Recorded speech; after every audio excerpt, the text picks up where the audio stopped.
Kitty at saka yung ayan, yung kanyang dumating na yung cat litter na in-order ko sa TikTok. Tapos, ang sabi ko dun sa aking pusa, ayun, si Kitty.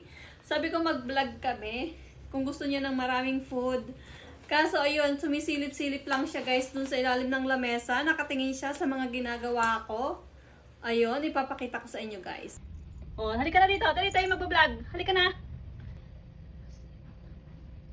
Huwag mo akong dila-dila. Hindi ko alam kung ito ay ano. Nakalasin niya. Ayan, ayan, nagagalit po siya, nagagalit. Napakapakita kasi niya.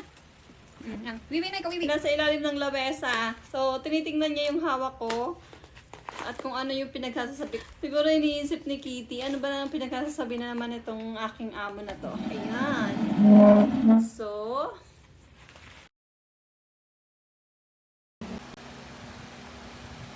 Kitty. Kitty. Kitty. Halika na dito, dali.